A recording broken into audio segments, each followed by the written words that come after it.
Guys নমস্কার, জয় হিন্দ, বন্দে মাতরম, জয় শ্রীরাম, জয় ঈশ্বর।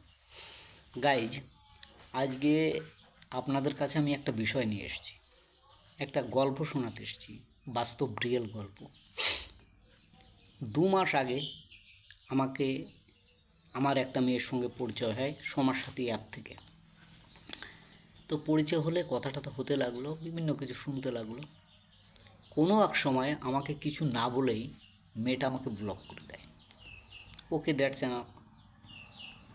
আমি বললাম ঠিক আছে বাবা, এত দিমাগ, এত অহংকার, ওকে দ্যাট, চলো।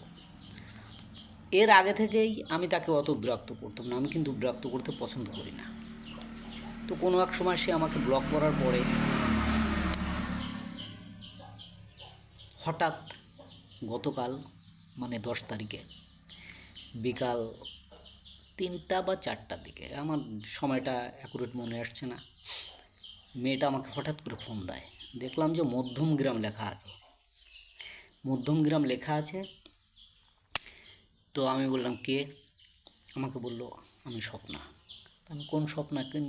বললো যে এভাবে আপনার সঙ্গে পরিচয় হয়েছিল। তো আমি বললাম হঠাৎ আপনি আমাকে ফোন করলেন, ব্যাপারটা কি? তো মেয়েটার সঙ্গে অনেক কথা হলো, আমাকে বলল আমি রাজি। আমি কেন রাজি? এখন হঠাৎ করে রাজি হচ্ছে, ব্যাপারটা কি? আমি তার সঙ্গে কিছুদিন কথা বলার পরে বুঝলাম তার ব্রেনে একটু প্রবলেম আছে। প্রবলেম বলতে কি, মানে তার উচ্চাকাঙ্ক্ষা, একটা বিলাসিতা, সে অনেক মানে গর্ব করে তার চেহারা নিয়ে, ঠিক আছে, গেট আপ নিয়ে। তো যাই হোক, কালকে আমার অনেক কথা হলো। রাত্রে আমি যখন আমার সঙ্গে যখন কথা হলো, সে আমাকে উইলিংলি ফোন করেছিল। আমি তার হিস্ট্রিগুলো শুনলাম। সে আমাকে বললো আমার 10 বছর বয়সে ধর্ষণ হয়, 10 বছর বয়সে ধর্ষণ হয়। এরপর সে লাভ ম্যারেজ করে কার সঙ্গে বিবাহে আবদ্ধ হয়, একটা ছেলে সন্তান, 5 বা 6 বছর বয়স হবে। এখন সে স্বামীর ঘরে থাকে না, স্বামী প্লাস জায়ের বাচ্চাদের নামে কেস করে সে এখন বাবার বাড়িতে থাকে। তা আমি বললাম দেখেন, এগুলো তো আসলে ঠিক না, আপনি যদি সংসার করতে পারেন সেটাই ভালো। তা বললো না, আমি সেখানে ফিরে যেতে চাই না। আমি বললাম আপনার কি ডিভোর্স হয়েছে? বললো না, আমি তাদের নামে কেস করেছি। তা আমি বললাম আপনার ফ্যামিলিতে কে কে আছে? বললো মা আছে, বাবা আছে, আমরা 2 বোন, এক বোনের বিবাহ হয়ে গেছে, আমি আমার বাচ্চা নিয়ে মা বাবার কাছে থাকি। তা আমি বললাম এটা আপনি ভুল করেছেন। তো অনেক কথা হলো, সে আমাকে বিয়ে করতে চায়, কিন্তু সে আমার কাছে শুনছে আপনার আর্নিং কত, এ কত, ও কত, এরকমভাবে শুনছে আর কি। তার উদ্দেশ্য হচ্ছে তার বাচ্চাকে মানুষ করা। আরে ভাই, আমি তো নিজেও বলেছি ঠিক আছে, বাচ্চা তুমি যেখান থেকে আনো না কোনো, বাচ্চা তোমার মানে আমার বাচ্চা। তো তাকে তো সব বাবাই চাবে বা চাইবে মানুষ করার জন্য। সে বলছে আমি ইংলিশ মিডিয়ামে পড়াতে চাই, এখানে পড়াতে চাই, ওখানে পড়াতে চাই।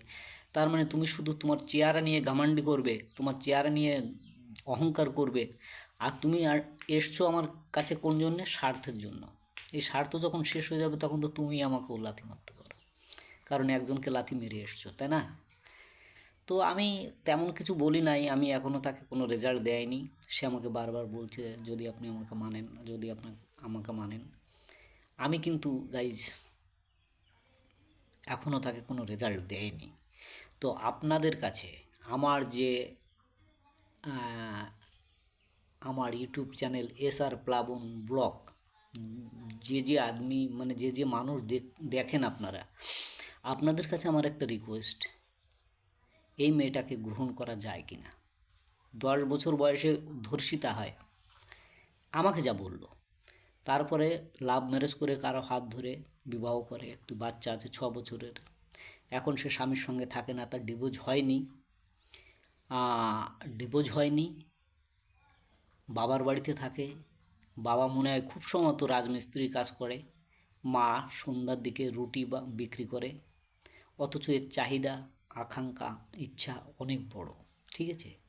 তো আপনাদের কাছে আমার রিকোয়েস্ট, আমার এই ইউটিউব চ্যানেলের মাধ্যমে লাইক কমেন্ট শেয়ার করে আর আমাকে একটু কাইন্ডলি জানাবেন জিয়াকে গ্রহণ করা যায় কি না। পরের ভিডিওতে হয়তো বা আমি এর ছবি দিব যদি প্রয়োজন হয়, আর না হলে আমি তো দিতে চাচ্ছি না। তো গাইজ, আপনারা সবাই ভালো থাকবেন, সুন্দর থাকবেন, সুস্থ থাকবেন। জয় হিন্দ, বন্দে মাতরম, জয় শ্রীরাম, জয়